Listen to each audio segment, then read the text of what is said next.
헌재 선거 하루 앞두고 이 대표의 발언이 좀 논란입니다. 계엄 때 10,000명 학살 계획을 세워뒀다. 직접 들어보시죠.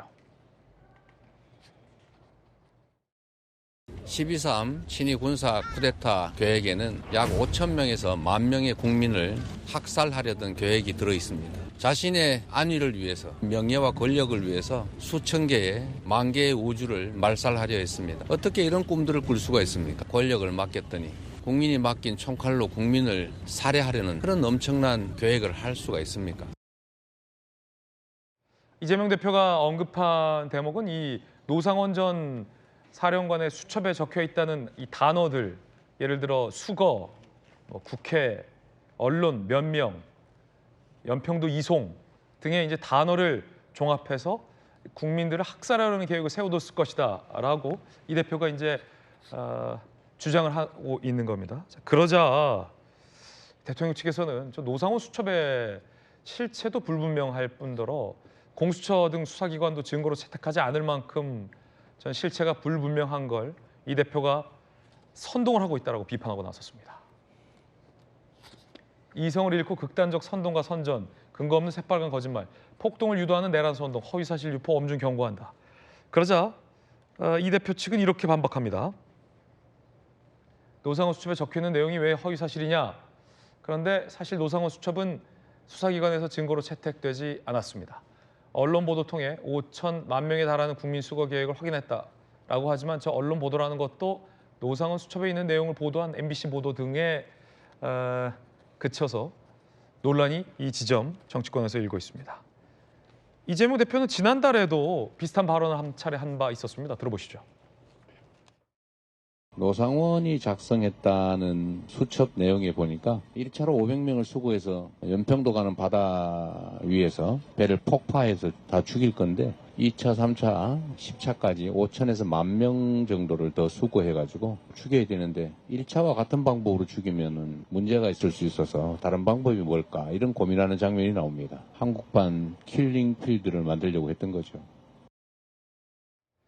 자, 김용주 의원님, 이 발언이 논란인데, 그러니까 노상원 수첩에 분명히 수거, 그다음에 뭐 국회 쪽 몇 명, 언론 쪽 몇 명, 뭐 누구 쪽 몇 명, 연평도 이송, 그 이후에 뭐 총선 전후 이런 단어들이 등장하는데 거기에 이제 이 대표가 살을 보태서 하나의 어떤 서사를 지금 추측해낸 거잖아요. 유추해냈다라고 이 대표 측은 표현을 하던데, 근데 결정적으로 저게 그 대통령을 어떻게든 내란죄로 기소하려 했던 이 공수처조차도 증거로 채택하지 않았는데 수사기관이 저 노상원 수첩에 증거로 채택하지 않은 이유에 대해서 분석한 보도를 보니까 누가 작성했는지조차 특정이 안 되고 그 역술이나 어떤 그냥 망상에 불과한 건지 실제 저 대목을 모의한 건지가 불분명하다라는 것.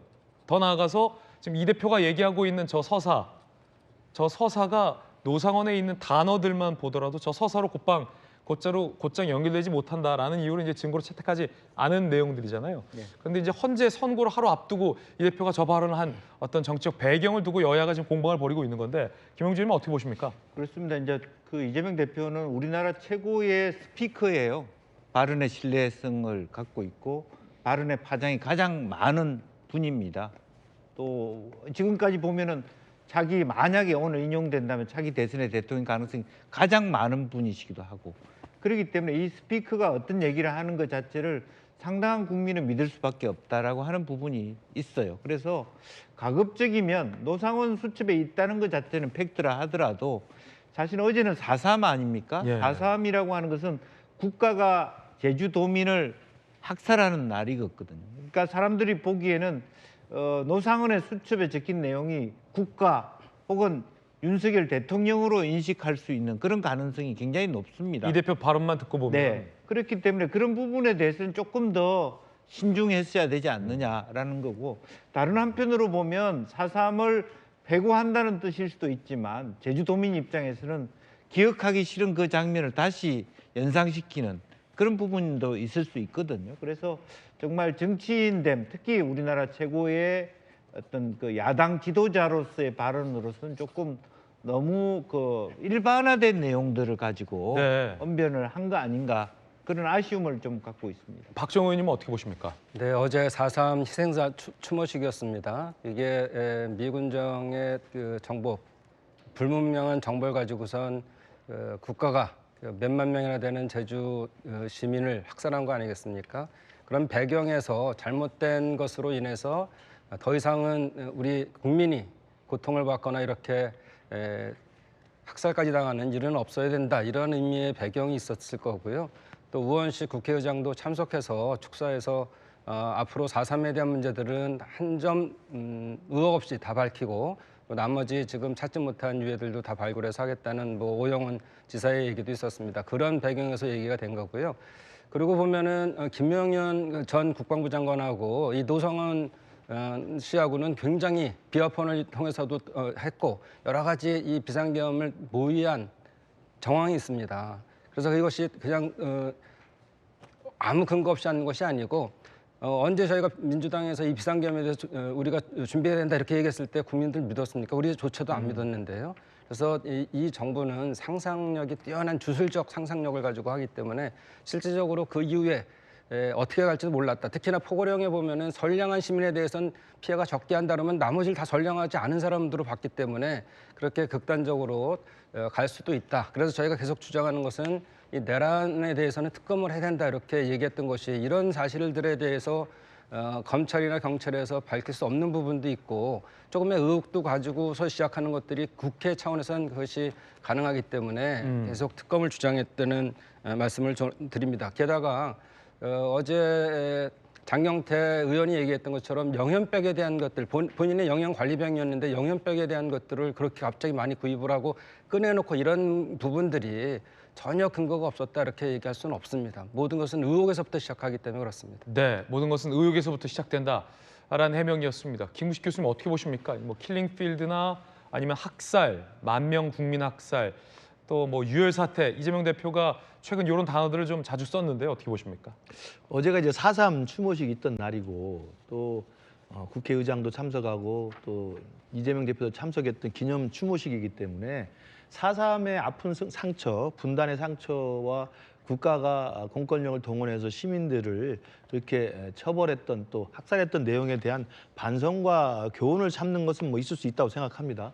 저는 그 정도 선에서 어제 같은 경우는 이재명 대표가 좀 멈췄어야 된다고 생각을 합니다.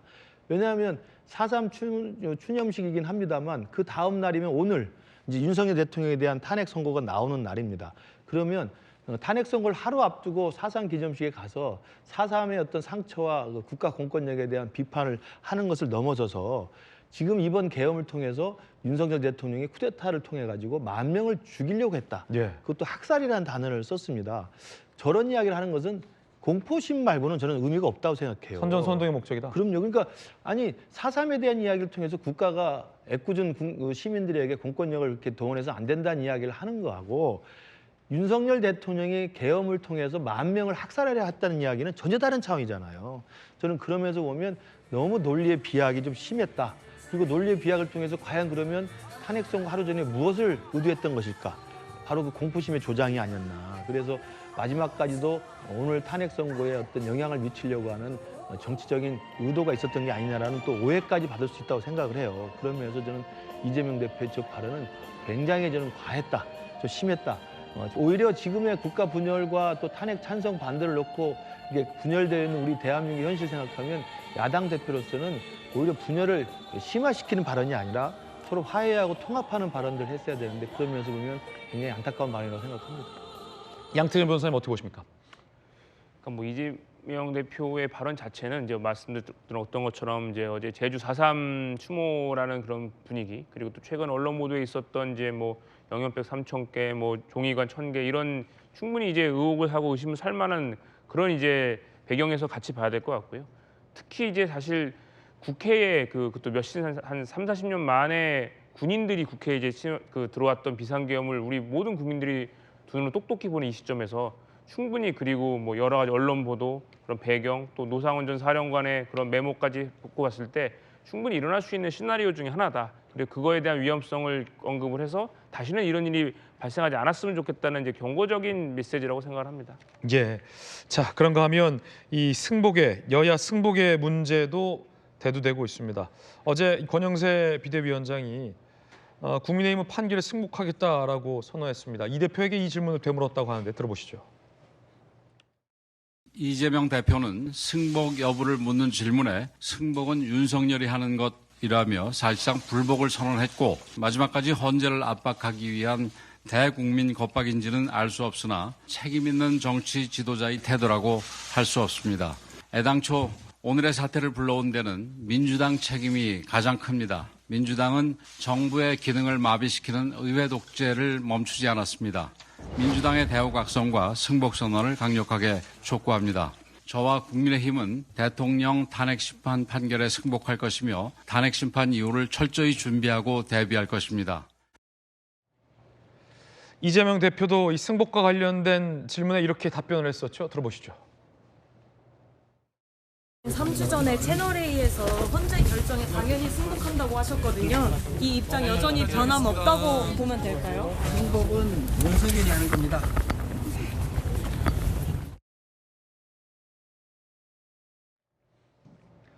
자, 이에 대해서 권성동 원내대표는 우리는 승복하는데 이 대표는 왜 불복을 시사했느냐라고 비판합니다.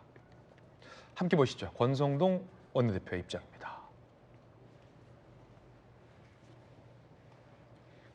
어떤 결론 나와도 승복한다고 밝혔다. 민주당도 따르길. 승복하는 건 당연 당사자에게 내라 마라 하는 건 적절치 않다라는 입장도 나왔습니다.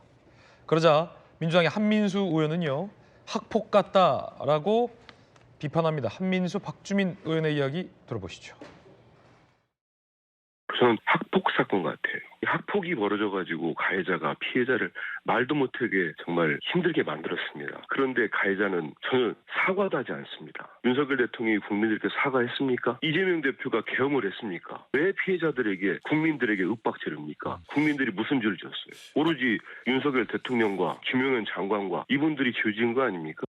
이 사건의 당사자가 이재명 대표가 아니거든요. 당사자도 아닌 사람에게 너 이 결과를 승복해라고 묻는 질문 자체가 어찌 보면 사실 맞지 않는 질문이에요. 당사자한테 좀 물어보세요. 당사자한테. 헌재가 결정 나면 당연히 그 결정에 대해서 존중하는 거죠. 그거는 뭐 두말할 필요가 없는 거예요. 자, 이제 탄핵 선고까지는 1시간 정도만 딱 남았습니다. 시간이 오늘따라 더 빨리 가는 것 같은 기분이 드는군요. 과연 1시간 뒤 헌재는 어떤 판단을 내릴지도 궁금합니다.